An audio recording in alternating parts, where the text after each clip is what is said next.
Bonjour à tous et bienvenue sur le guide de l'auto. Aujourd'hui on essaye une voiture antique mais qui a une histoire vraiment spéciale. Une Renault 4 plein air mais pas n'importe laquelle, celle de Terre des Hommes.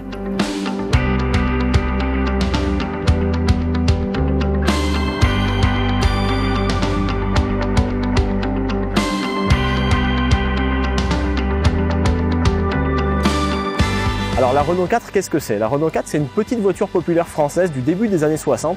Elle fête d'ailleurs ses 60 ans cette année, puisqu'on est en 2021 et qu'elle est sortie en 1961. La Renault 4, c'est la rivale désignée de la Citroën 2 chevaux, bien que Renault s'en défende parfois. C'est une voiture qui était voulue très simple d'utilisation et qui a d'ailleurs servi à énormément d'artisans, de petites entreprises, mais aussi la police, la poste, les pompiers, etc. Il y a énormément de corps de métiers qui ont utilisé cette voiture en France et tout le monde aujourd'hui a un peu un souvenir avec cette voiture. Et parmi les innombrables versions qu'il y a eu, il y a celle-ci qui est la Renault 4 plein air. Comme vous pouvez le voir, c'est une version radicalement différente. La partie avant est similaire à n'importe quelle Renault 4, on la retrouve, c'est vraiment sensiblement la même chose. En revanche, dès qu'on arrive au milieu de la voiture, on voit qu'il n'y a plus de portière ici et qu'elle a été littéralement découpée ici et là, ce qui permet en fait d'entrer facilement dans la voiture et d'avoir un véhicule de plein air comme son nom l'indique, mais une voiture de plage un petit peu. Et ici, on a également un gros toit souple qui se replie manuellement évidemment. Et on retrouve aussi à cet endroit-là un tout petit haillon. Normalement, en fait, la Renault 4 avait un haillon qui allait jusqu'ici environ et qui était battant comme ça. Là, on l'a coupé à moitié et on a remodifié cette partie arrière pour pouvoir justement pouvoir loger encore quelques affaires si on veut aller à la plage. Donc voilà ce qu'on peut dire pour cette voiture-là en termes de différence avec la Renault 4 traditionnelle. Maintenant, on va regarder un peu ce qui se passe sous son capot.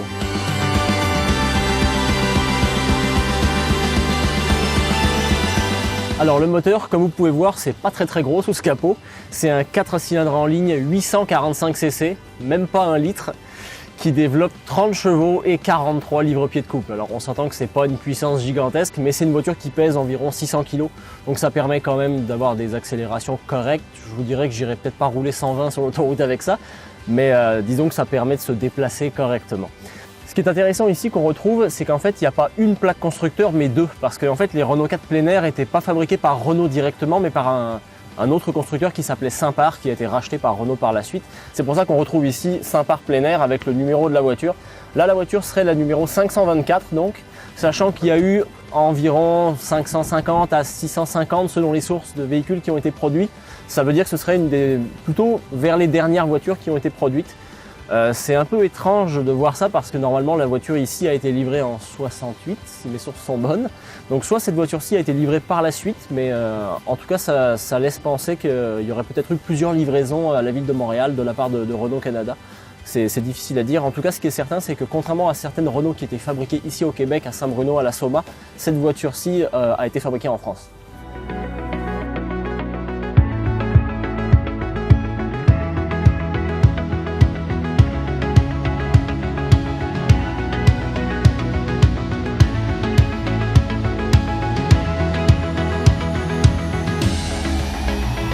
Alors aujourd'hui, pour nous accompagner pour cet essai un petit peu spécial, on est avec Daniel Durocher qui est responsable de la flotte de véhicules pour la société du parc Jean Drapeau. Bonjour Daniel. Bonjour Julien.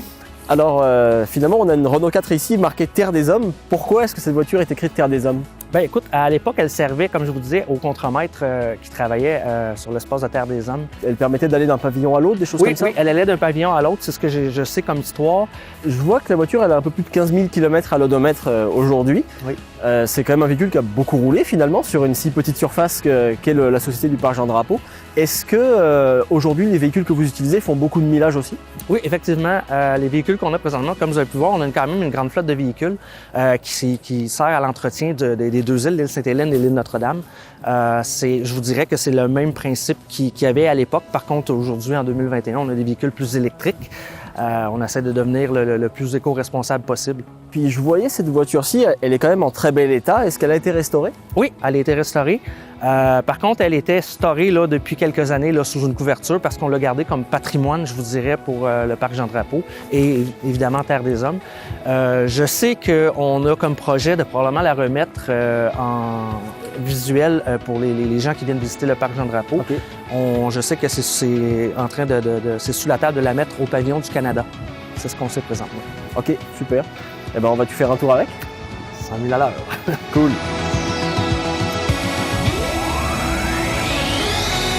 On a quand même un très grand volant, on n'est plus vraiment habitué à ça, des commandes assez spartiates, mais surtout ce qui est très particulier avec la Renault 4 de ces années-là, c'est que la boîte de vitesse est inversée. En fait, la première n'est pas ici, mais elle se trouve là. Et on a le neutre en fait qu'on a ici marqué par cette petite cannelure qui est là, donc quand on est ici, on sait qu'on est au neutre. On est parti, hein.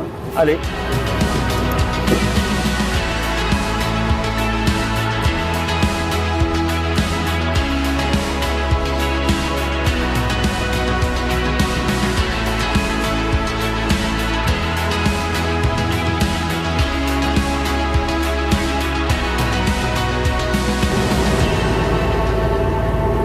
Bon, au-delà de la boîte de vitesse qui est inversée et qui fait qu'on tire vers soi pour passer la troisième, c'est une voiture évidemment plein air comme son nom l'indique. On a énormément de visibilité extérieure parce que n'y a pas de toit et il n'y a pas de porte. Donc la porte c'est juste la petite sangle qu'on voyait en montant tantôt.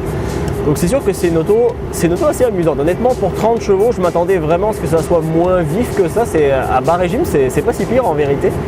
Après, il ne faut pas s'attendre non plus à rouler à 130, hein, c'est quand même une auto relativement citadine dans sa manière d'être, mais pour Terre des Hommes, ça devait être relativement pratique.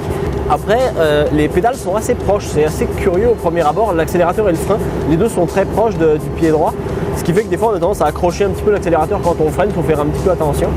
Mais la boîte est plutôt douce pour une auto de cette époque-là et la voiture est plutôt docile. On pourrait s'attendre à ce que ce soit quelque chose d'assez difficile ou un peu plus compliqué à démarrer, mais elle a vraiment très bien démarré, puis elle tourne vraiment très bien pour vrai. Pour ce qui est de la direction, c'est une direction à crémaillère sur cette voiture-là, bien qu'elle date des années 60, c'était déjà une direction à crémaillère.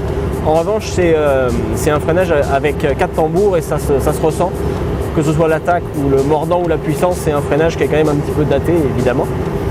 Mais là n'est pas la question, c'est une auto.